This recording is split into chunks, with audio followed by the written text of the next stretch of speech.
السلام عليكم السلام عليكم.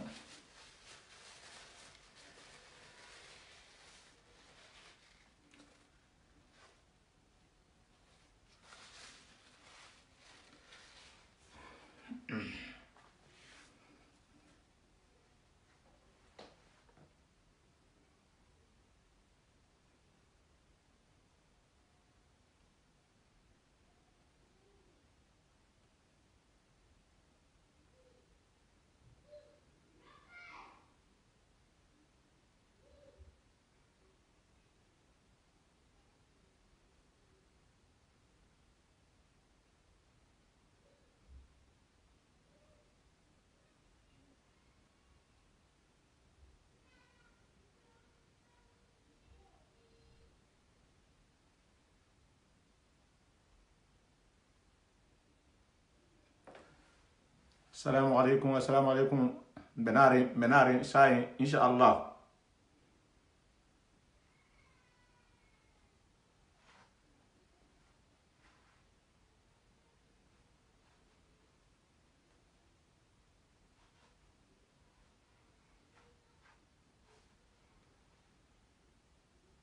Elle s'est partagé, ne même dit là,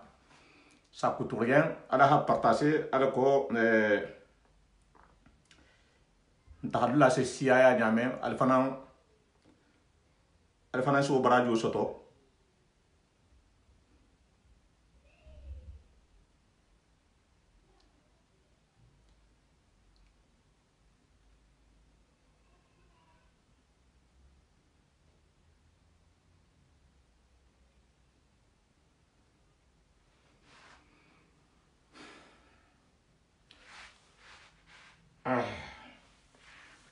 Inch'Allah, on a invité, et comme on a fait maintenant, ne Ahmad Benari, Ahmad Bamba, na benala sumuna na jahangaya kule kan, na alfalu, taminolu na alfalu, dajigolu, ngamen longato, ani ngamen meato. Inshallah benala sumuna wodul le kan ala ko xani xon hakkilo la bunya benala sumuna wala kan bi ni nakaram hoke do doxole mo do dingale mum do la mo ahmadu ti inshallah na benala sumuna mbata jabatana linila ahmadu ni natale inshallah nta janyala benala wala hada kan directement ala ko se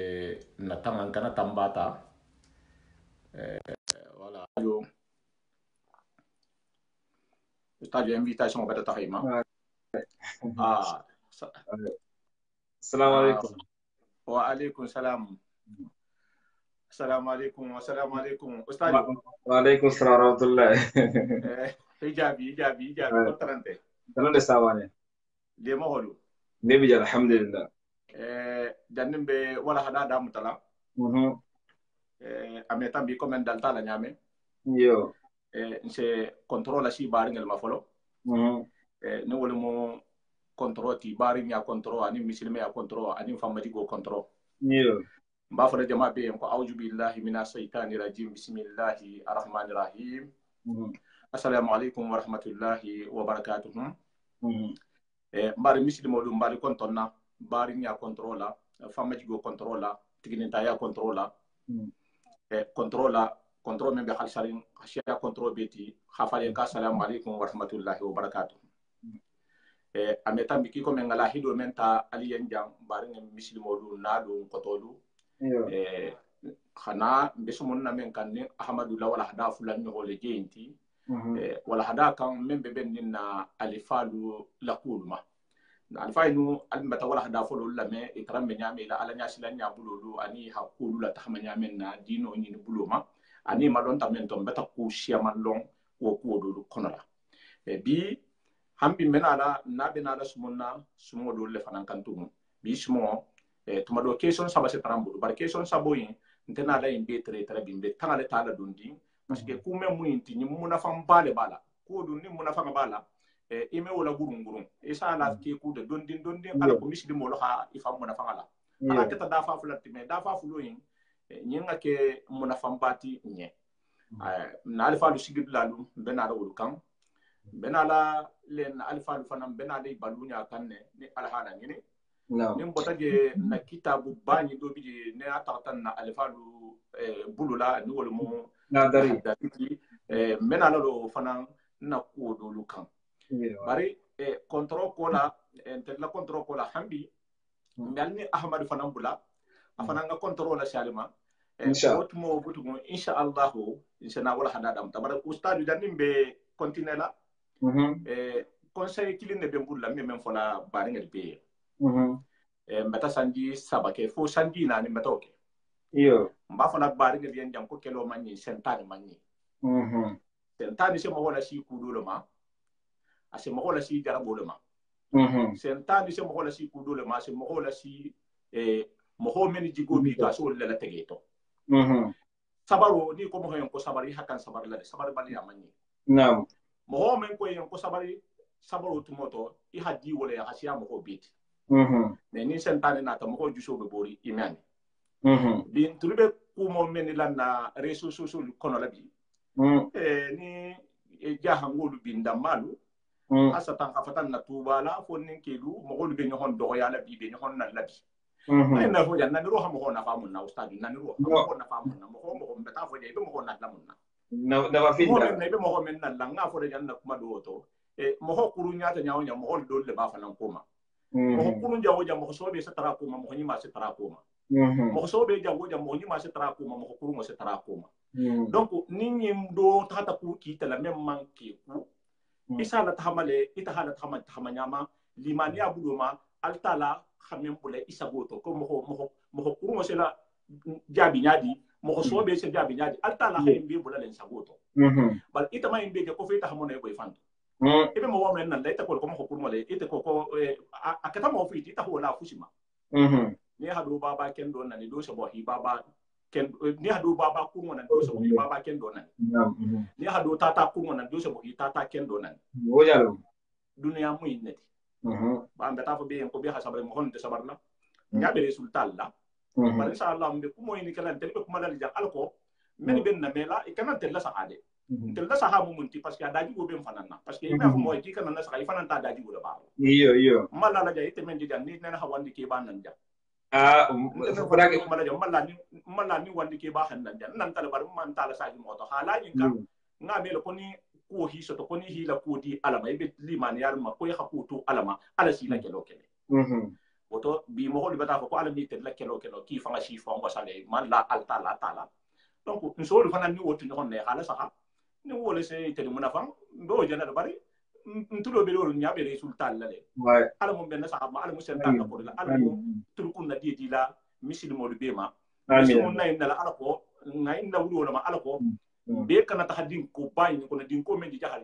ni wala mu filo din ko ti ni wala mu fam bunya din ko luti ani kunti to baya din ko lu ani kulu hasa tay ta xamen ngane fanye mango ngane do din ko lu tel me bulo ko na nyame wala ke menala na alfa la ko kan السلام عليكم باخذ يقول بسم الله وعليكم السلام ورحمة الله وبركاته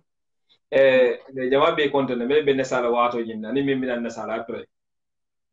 نسألك إلى ما صلى الله عليه وسلم ما تندل سبحانه وتعالى وقال فنا أستاذ مصطفى سواني فنا كنت نا بنياني هرمو كنترولا أنا لا تيجي فنا مثلا ها تونيا ها فاسا إن كما تونيا فاسا بتونيا فين كم فنا جاهنغولو هم بيساجي فلونكا ingo fallongo bi mon bi jangol ko meli hi fallo bari membe filli fam wala siya awa hambi mbe yan fo taral bari be bul folo mina alfa la kumol fokan alfa mi ngal ko nyami je bari ngi khibaro le me wa nasima man siyama awa na fe bari ngi khibaro le me ni yani megenta alfa le fi wala sabu ngam me wala mbol masagila anin fa nga ko fana suman kudo fana na to bala se kuje yani mammenje insha Allah be mbadil be konto na muslima ya controla e ko ha fonya men tante ji betege bari ba kula mun ambatan badil lahidin ko minala qur'ana dunni sifan na alfa ko to wala hannati bi purana do sifa na alfalla ko nga do kilinkele alfalla ko kamma awa bi alfalu balunya ani sabadingira sabadula ni balunya sabadingira mi ngalon ko yani nde kunni fanya hajije awa mbela ko malawle kam mbadi nyadu nyum example de ja hangolu bay jamono sem yani jamono si jam fanyo xone nyamendi ko se mayile mamol bulo nyaali aro fa ile moy fan be kono mo kilin kin nal fan be men se mo fan hakili bula albodula na alfalu nga fo janko adara sugulala ko inna lillahi ibadan futana talaqu dunya wa khafu fitana نظروا فيها فلما علموا أنها ليست للحي وطنا جعلوها لجة واتخذوا صالح الأعمال فيها سفنا جون باتلا بول سبحانه وتعالى ميكل جون كيمولتي نجاهن غالي فالمو ولدتي سورنتي أجابي كونتون أجابي كونتون أسلا كونتون أساواني كونتون أمينتي كونتون أسل ese dewa de ba parce que akata konton fistu butu akata konton be butu aha konton be butu parce que madandira te mansonia akasi ayo nganne men wol konton be ni janga konton wal mati nganne mo le bari ba video tambantiji awa ni do alfa ni be ke jonke won lati de be ke jonke won de ke wiyata mum ma ke wiyata dunya kollama depuis que dunya ko ne dunya bula e ko mo ko wadi men na hiba musoto ha bula sabola wa dunya bula wonyale ina du yani wati men dunya la sahara folo dunya je ha ko mo kilime sabati ja e mira le alfal men na tambiti dunya dol man sabati woni la kallan ki yani be tambitale e fatati le wato la sa ko nimma ntesi ko kam madala handa men kam sana kenna dunia inte yani nyini fenti me ala ngari hani ni hani ni mesoto ni yasoto fana metu ibulu mbada ite siti atala hida men kam adala subhanahu wa ta'ala ko ma khalaqtu jinna wal insa illa liya'budun inati ite di adala li amoro batu hite siti adala li kul fana yani asigense nyamen ni al dino ni inati ite siti wala al fanyudu parce que dunia rata mbe tulajen no isa kisa kusa man ka funyo homma dunya kuluto ba de peje med dudata dunya janti imandi fantoro kula kala ko kola ni fanne kilifi wala ina dunya ke munti bati ba ina ta bar kendo ke kulumati pura bayin to tegi nyamen wala mu tonya fo wala musalwati sumoti jakaboti hijoti anin tonya foti ani amolu karan ani atala fa dino fasa wala ke kulumati وليش الدنيا تتنبي الدنيا تتنبي الحمد لله على ما دار هي سلك على الجنات من الله يا رب دول مين فنجن إيكولا فنا على مم فنجر يا هرنتي يا هلاتي الفالدا نينكتا يا هلاتي الفالدا يا كلنك يا كو سرو إنسان سرو يا كو سرو لواحد ولا نيل واحد وكول إنسان سرو فكذا جبي مول بتا يعني إتوغو فينا wala mu alfa kendols fureluti mol bata ike tintingati ike yani la bunya sabatirangati ali la bunya nyini ndangati e firin kula kamma alfa ite shi men kamma wala na alfa nyinu memmen bidi bila gabru to di kambi af ko mo bakar la munyinti fanna alfa beje fo la alfa man kesige alfa la keso kelde wala man kula maha iko bi membe la mahari ana ha gaburo ke tintin nangati ha kila kala ko ni la urgenti yani la ko be yin dingirati na alfa ma ko parce que franga alfa so tulo no bari to mo ke mon ne i frangi ti le siti ka kala ndogo subhanahu wa ta'ala adara ke te marigo awa bi ni fa ngan te siti in fa ngan wakali ngan to ja tuma da adara be fa ngan Allah subhanahu wa ta'ala fa nan memmi nan fa nan ko mo fa se misalo tan tolla men bidan dol koma dol alfalu dol mu dindinge lati de bar alfal men tol nyato men bidan dol koma parce que bim qarno lati qarno wala sanji ke men be sanji ke moko yo men bidan ko fanan koma woli bena la ndol kelam dol misalo be kelam munti woliye fo ni ya fode nga ndol dara se gabru kar le khidima yo fo de ndole misalo ngam baba jole da iyo ngam baba gabro khidimol da iyo awa parce que ndole bi mfelen ko min bala kitabul kele min bala mul karane bi mama jiso sigile mbaba la hake awa ndole min bila ka wato ina senente ndole be mun kika ndo fana min fana ko mol fana be misalo kele fana al haqul menna wuldum ni mu hakil tole tide bo hakili ma se hakil do jammedinda na alfa sigidi la mbari ngel ngafo jara sutukun sida jara sutukun nga tuba futu tuba ngadam tuna mufolo futu tuba nonna mu yani mfasa teti yo biaram tuba futu tuba be sohotole yani kundara beje labe beje gawali beje sati ba beje bari futu tuba be duho mento yo kinte du hoto pour ko dal fala ho dingira swasi hata yisigi dula to jamme ma frene jamme me ferling monne yo dingira swasi njita jar sutu kum fana njita jar sutu kum fana be du hoto le jar sutu kum yo njita jar baro kunda fana fana be du hoto le aga den atani jar sutu kum manja nyonde beteke nsita fana saha kunda fana no fana be du hoto saha kunda nsita fana kanjalo fana be du hoto le nsita nyandanki fana be du hoto le nsita tasilima bar nonte du hoto bete nembe sile dalele bari abe ante carrefour fanda abe carrefour nyato du awa nyimu dingira me anon ko nte nin fan sita ji ngai dingira ji be du hoto le ni si den ningira kilin na bedo abila famu la kudol la ko har mo ma foye na di famu sigil la ino iyo sigil la abila famu la kudol har mo ma foye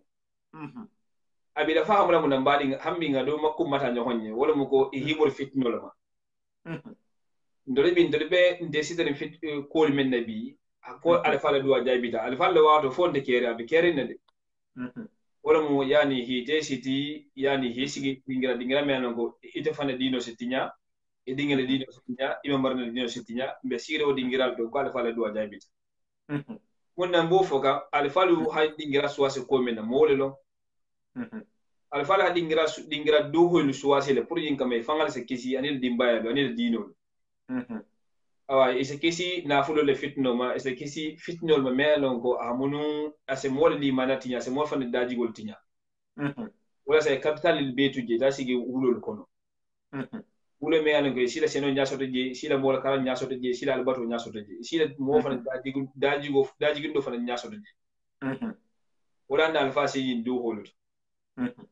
ila sallallahu alaihi wasallam ako innamal a'malu binniyatin wa innamal likulli imri ma nawa ako baro be min ngannelti baro be be den ningannelela na alfalu inganneti mata de wati men na ko daji go le yele mo nyinten dige man fandinge long tata man do holon do ho man tata lo gafo janga kunda bi do man do lo ime wolon foni i ha me mo la ba fola kon fanda banan e ba me sa me mo la ba fola mo kon fanda banan ka ayo ba fola mo kon tata banan ka ayo daji go yele mo nyinten na alfalu wato da ama yele maten na alfalu mel bo na to fanan ko la ma yele maten mel na to fanan ko la ma yele maten le mo nyinten bi halu na yele mo keto wato men bari na alfalu ila indi ngira swasiya ila nganne mu munti wala mu inganne ke de bednet agala hide ma wala to ila dino asabati bulu ila albato ya keno ya dimba fana kuluno mo wala hanyo hollo wala nyon fana bunya abi sabata wonyale na alfalu awa agala kila sallallahu alaihi wasallam ako faman kanat hijratuhu ila Allah wa li rasulihi fa hijratuhu ila Allah wa li rasulihi kodi me ngara bagasi masjid nyo mai itata yani ha girindi ila girindi kila tala le anin kila lehi ila girindo fana kila tala le anin kila sallallahu alaihi wasallam barako man kanat hijratuhu li dunya yusibuha aw imrati yankihuha fa hijratuhu ila ma hajara ilayhi ba ko ila girindo keta dunya nyini da kam mai sasoto na ke ta fana musole fana kam ta to ele hijir ila girindo be kela kule kamma igirinta ta men kam bare girindo mo ndija yari nganne ite isambude isa modo ko mo lagi nada frasija ala ko nada jakara balu yini yenda to je yolo fo baraski depuis be wulle wa be nganne mo letiba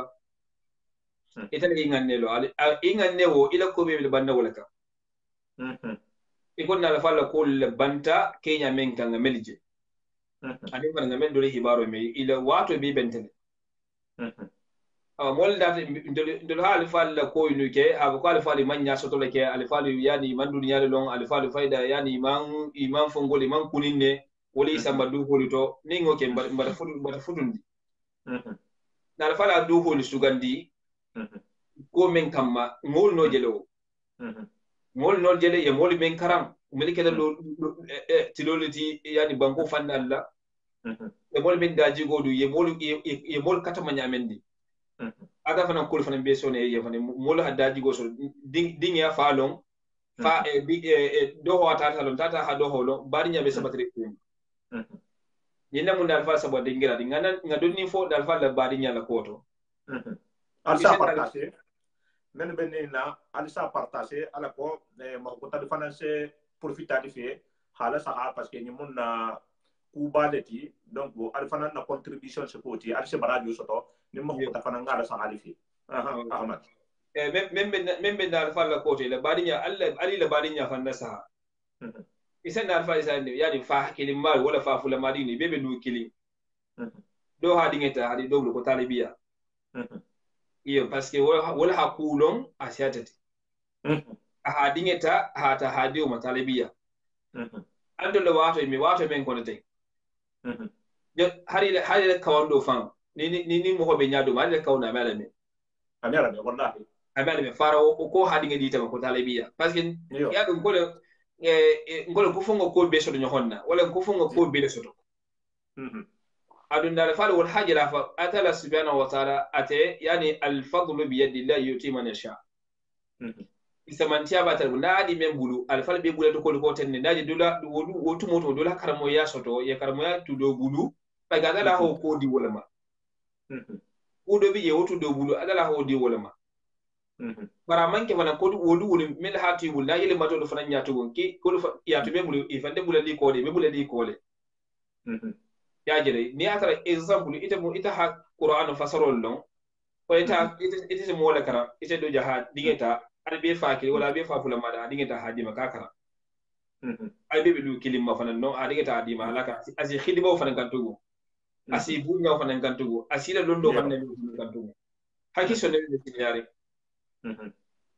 bari andol wato be nyadi say masala dunia bate yele fayda bi ni mengeta hadoma nyininka wala mengeta na fultigoti isaje dogotugun ante sonna adala hayirwo men dioma wo hayirwo fa hawma de tungede no halondi ko la ma fa nga londi ko la ma hatra be tala ma yininka la mo lo ma lif kilne ma yininka la ma fa nga na tafuji pro hawma de tundorom nada na fulo dio fana haw fana maditu na fulo fana ta wol be hasidi ya bunya be fana mata sobi ko hasidi be fana mata sobi ko hasidi be keri be jam fata nyon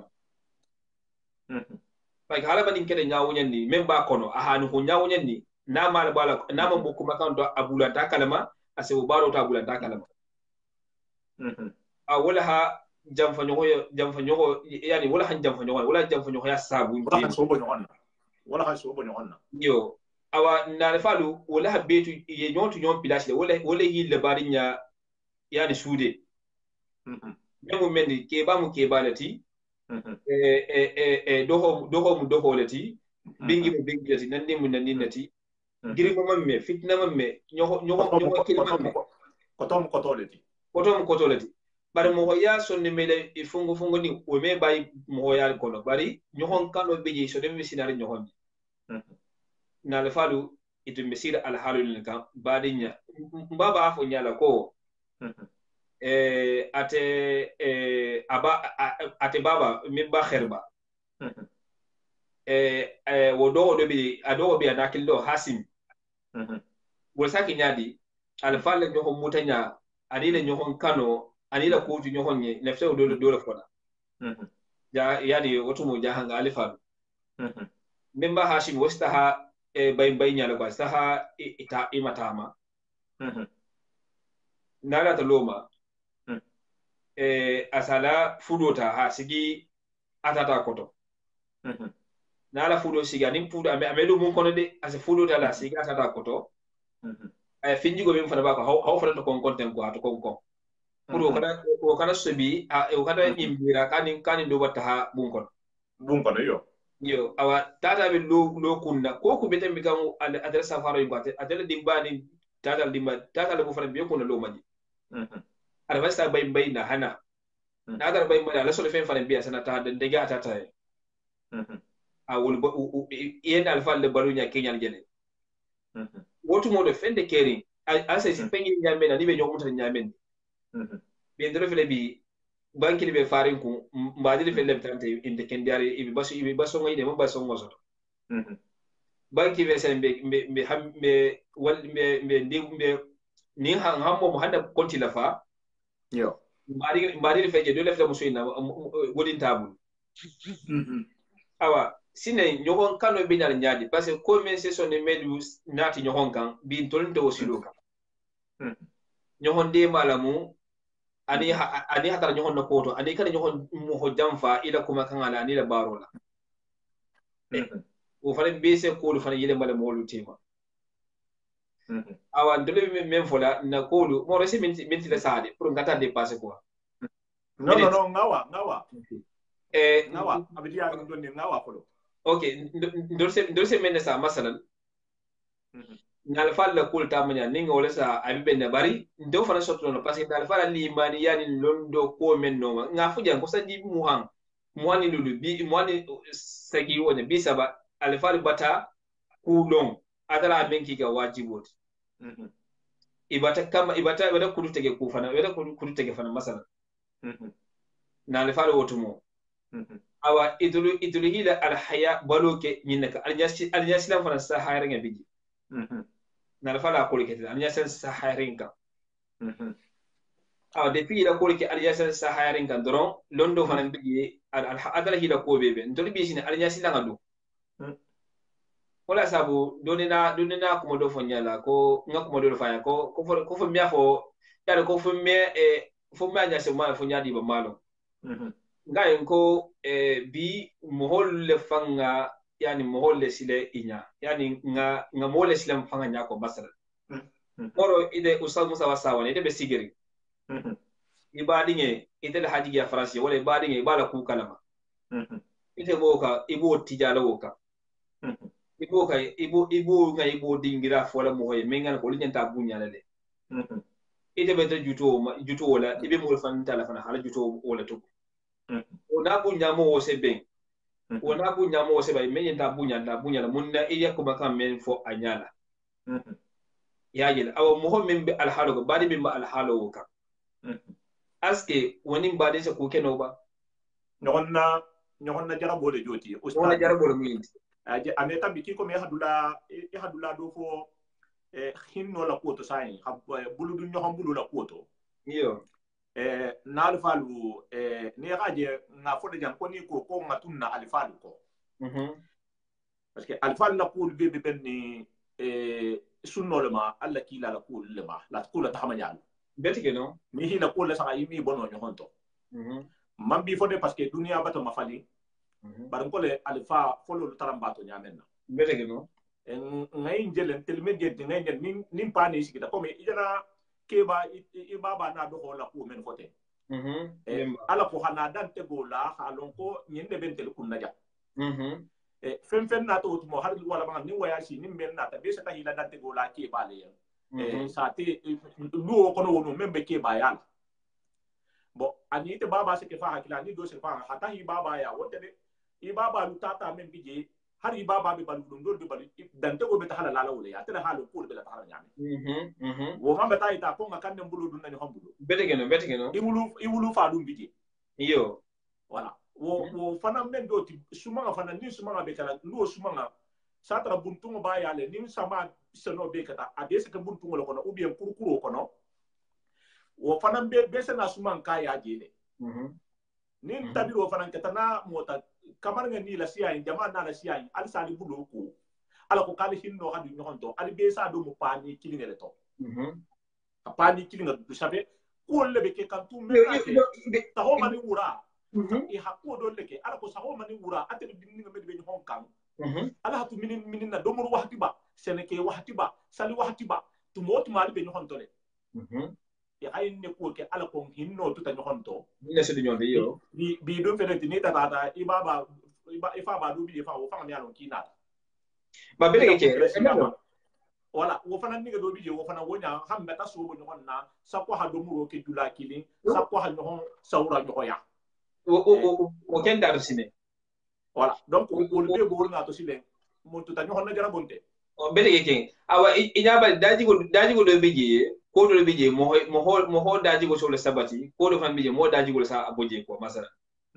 nalfa daji go nalfa Kenya la yani ko le sabati tema nyon kan nya siwa me men fokante ani son ne mere setnya bari dolla kulle tamanya Kenya wala hakoni ni filin tulman yani na baro Kenya nalfa lo yani nga dingira do fonki ile sabatu la bibe yani do wotole example amanke ko dum ko France te kene France be keri wotomo yo Conakry be keri ni be la Guinée le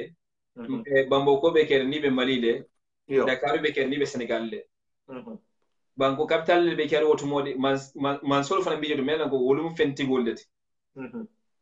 fel be keri fel lonne ajani tultumo asid kitabu la safile na fultul be jeno para alfalo hani be tuji yani hay adunya hay bo dunya ma ko yimbe to atasi dugo da aseno muta ha halalo yini ya muta balu senola mun kamma pour mo hoya kan to gonsa awan dolu bi akele ka goti de dolu kemen bi men biya borbi ana farasi ja yo narin fanan to gonde na dino ko de filo mamuta na dimbali ko de filo mamuta ngel ko defilo mamuta ngamum fo ngodo ajabi tare ede bimba majliso sigi ibimba mol daji godum ibimba ala wato be ka albatola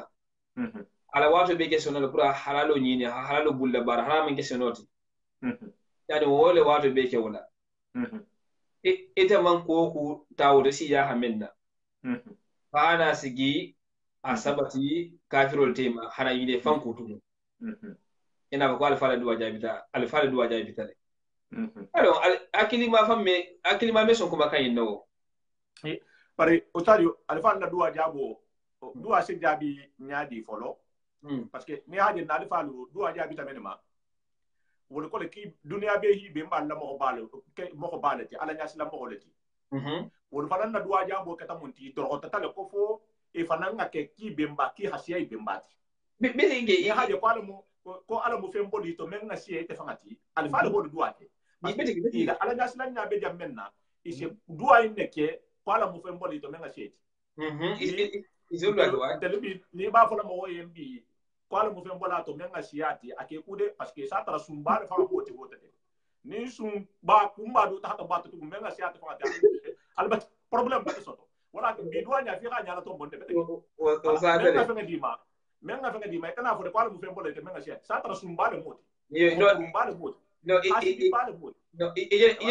ije hikma bala fo jante jang c'est très très important e mo ken balu nyaalo ni be duwala wa jere jambe ni fo ni kana wala mu fembo menga sieti de yo parce que yanda jigo lonne yo wala meno ga me balu fan nyako yo ame balu hasidiya ko ame balu kalibantiya ko na atala ya mor wali ame balu ko ni be duwala woyen ika duwa se notule ikana duwa e wonya ikana fa galmo fen boli to menga siete kana ika duwa e wonya na duwa du se bo boleti ay abanta awa imama siboje depuis na alfala hanyini ke dasi du hoto dumna da sigi molti menga lonko wol nene mi daha ila fita munna pour muslimu hake itulti adala ko walan tarda anka al-yahud wala an-nasara hatta tattabi'a millatahum ana kafiru lo bango ga tanante bara ana sabati ji sabati nyana mengi ngalo ngo ni ite fa hamoni sa ko da hine fangu complètement na alfal ma ke wonyano wala ibor capital man ibor dingira balima yedi se dinga daji go dunya se tanga fitnol me ko bi dole fitnol men ko jante wa be fitna rinja doma fongo ini mo ise mo ni mo je mo na resu sosoka ifa sal jajjati ko ba sanjidu ke fay mankuma molbe kuma ngai bol foka jo mbaje nyameni resu sosoka yo musi na faamu la ko ba sanjidu ke sanji tanke telefon di tema pangin telefon be mo fula tema be kuma nyo wonya yo waye tele wolusu ni men fante nyon kan ila kulente nyon kan denni mbadi nyala bayde denni ko kula ado kuma lava ko sonne me la sutu ya nyon wala afisa bula sutu ya nyon wallahi ya jela awa ni ha molbe jika nyon ma je nyame ni example yeto so yinga wa o kadi ka ko ado wolle be lore ko alfa la ko awa me men fo dem mbadi le na kumo ni alfa la ko nya sifarin kola al akhdari me ba kalama al akhdari na le falu bare ikala do parce que mena la anda ko ما تميل كل حاله الأخضر الفرق بها يعني يسديني بيكرال أدام تدرون على مقدمة ومول فسر لا هم بيا ساجات أنا بعدين لا الفرد السلو ممنتي يسديني بيكرال نله جاهنا ألف الفول لبا فين يسديني الأخضر نله مولو نكرم فين أداجي كسبولته مو كده نميسون إن شاء الله مش mission do tan sana o ke famo ngo ke mission na dala sonda ba me na kumo ga sine na alfalle sabat la kenya na moina wa me masine jang i bol fitnol ma kodi alan fana ngol fitnol aha i katter hildi mbay daji go dum kodi man la han foto man kori woto imam fatte to fa woto alan fana ngara kori woto alan kana fatte to fa na fulo kan ne fitna yani nyato hammo mamuta gomo hammo mamuta alan kana okay nin na fuwa na fitna nyawne bar kudo ke hambo ham nin la hammo mamuta bar na dimba men tulan ko mol hammo ke ngamuta awa hada fitna nyawne ni alin ke hakil do dingiral inshallah ngelu banko nyin kan ekate daji go soto ekate muslima daji go soto iho te siti wala kadi nyawne ni nyama gola ko bije i wakala ameke arme make gosroti ba gosro wonti jamba isa mo daji go dunne magosi ikana kori wala ihi ya alfa fulul maji awa fanya fanan ni ken dimba siaman tugoti ihi hakil du fanya fanan lafre ila dimbal tema wala ifudu muso fanan ila fudu muso fanan fa ite la baro be fanya lati ne be fa wonte o fanan bi se mo tege mo hotole awa ni lafde ila dimbal daji godo fi fan jama fanya manni awa ninde kisi ninda bayla few ila dimba ke yamfa amawul ken ma fara pakete bi daji go dilima yo fanya fola dum mo daji go dum a golle awa sa kuma suti ya insha Allah isi alhamdulillah rabbil alamin mbata si wa mbena la duwa dum ni bollale e be duwa la jamaaye parce que jana bara men ke janni mo ngane baru leti mbe duwa di te ne bar janni be wala hada so wala mbena la mardi men jana programme le mo insha Allah nin do hokke Ousmane Kebe yo benarin arhamisanu fongono mardi no talato benala do sumonna na dimba ya la koto musulu anin kelu yara wol mo kulle te hambi ina ta kanyawonya ku kende balem yo betege no benala hakili do di la ni homma koto insha Allah ala ko ha nyohon na fahamo kelu no muso nyohon fahamo se dunte ma nyamenna yo wo bena dal wo ne altata tanga kuma ko tuma do a harji he wol ma mo na ri fo parce que ne na dimbaye ma ko tuma do ne na dimbaye men bi jaw be men bi jelan sala sa o dum ntem nim fanga ni wo do se de ba da muta hake tahama se de do ti ku do le fana moti wo bela wula ku do le ma ko ni ta ta ba to la hi do le war ma no fasala ti mano yo ha adamuta ala ko nga sumundi damuta har 5 minutes ala ko hakili di du mo holuma men ni ñoxon fahamo te kiren ha fo muso ni ke kata ñoxon ñen da ha mo lati ne mo lati tumo men ala ñoxon fahamo wallahi mbala wudela lo mana mbata a kufumo fo malo fa ni ben ma fo yem bari tuma don na miro to na benda no fahamo kan sala sa ani wot hatabe insha Allah ni Usmani Sise bena Usmani Kebe benar kebe yo wo fanan kono wala hada ni some ni mbe to ben kan wala hada yimbe tahala le imo la abe tahala le WhatsApp la abe tahala le réseau dula beto men fanan sen na sa WhatsApp la se foye ha continue à partager la abe menare ni kilifu do ni kurata to benna ni so fanan na tahano ustadi Ahmedu la wala hada do fanan na to wala hada do kanten Ahmedu Darame wala hada Muhammad Mbambe ta ko fo jan sa yi hida si tala majan yo mbe jambe no honde ma kan ustadi dino yi anata nyame na ni be dino la fasala ni haje na alfa na ko na ta kan men nata dino ti bulata wala silo ko mambula mo ko de men yi telemani gin dino la de parce que o ben na ko to ya lo men nata dino ta rasulullah habla ko hameni fana be kala ho ila bula wala ko bar malla la ni na alfa la ha ko mo ko men nata dino ti ko tuje habulante ko mano fi ben na je fa amure ama fo wala wo ala wo man fo wo kono ustadi ay men nata gabur juro le tam ni telefono nga image dole je membe fatandinda alifa pado la menu hisiye mo mebe kele imam bula ala sagoto ni haje be ibe godo fayda o kay be fita ngata la ha fita ade ma to fo wo ma ay meduto sigito anata na wala hada doti ala ko xam hol hakkil bula ala ko gabur juro se kenyame yo ni se yidu bulam fan ku nyame anata la ala ko han to ben wo ku shifa ulma wolu me kenyame na inshallah bena la wala hada fa mbabula la misili mo sabuto intil ala sonta kuma poye yin jante yalo na wahato nyin yo hakildela siya toro mera ne ya kuma fodoro da fasari sa fahamu le famunya bela yo la siya ba ni wonte poyem fule beje na wato alfa folo lo wato ndelo wato mengi bonyoma yo alfa masalan ituluha atala la khidma na la kila sallallahu alaihi wasallam hadala yamuru khidma ani alkila sallallahu alaihi wasallam bandolo wato inete ndolo fele example be alfa wala khidma kan ani gaburo kuma ma fo man fa fo nya ani gaburo yo malfa la khidma kan ani gaburo Oldunga ala la khidma ani alkila wala aldala la khidma ani alkila yani go khidma ro yani man fenje imanjonya fenye atala ni kila kola ndolle bi fana example ndolle fele bi me khidma ro kala ko fulo ni la alfalu ani gaburo ni kuma kan ya kana bunya mo fede kila sallallahu alaihi wasallam ade be mori be shine akala yiki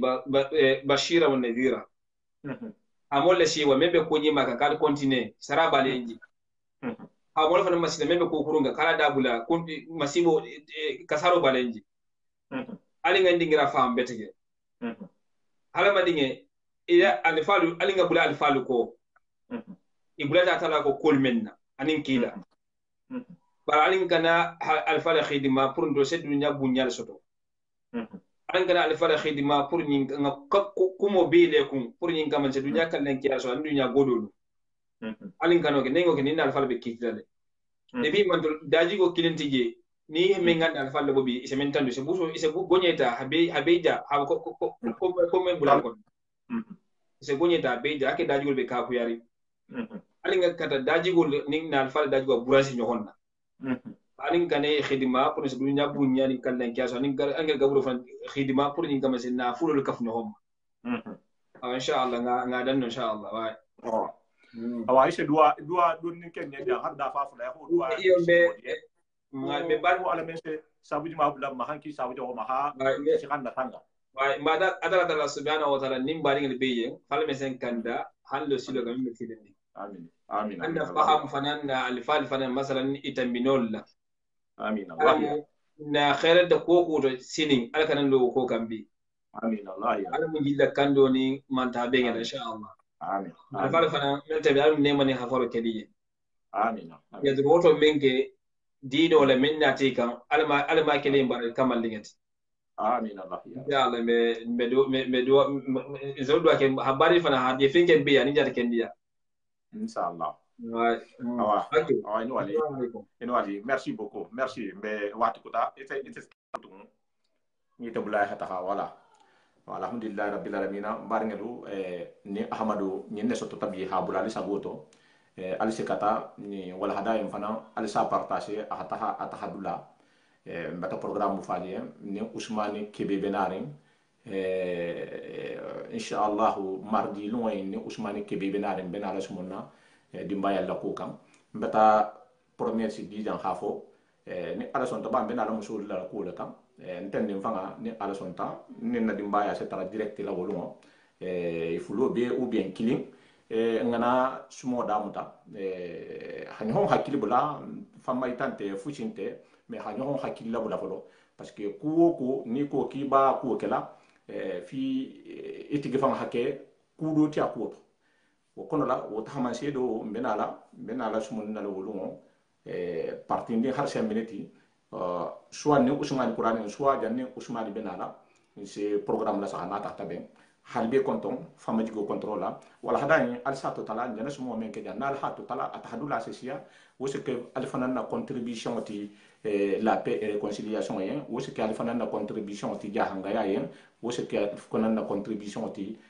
ndamma yen ala ko ni hon fahamo membe fo ala mense wo tahanya nya menna halbe konton bari nya contrôle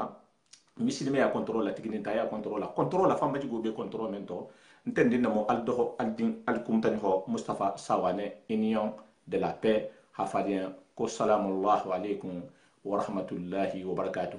alim be mardi longo insha Allah be na la programme la le dimanche longo ni al halani alim be watikta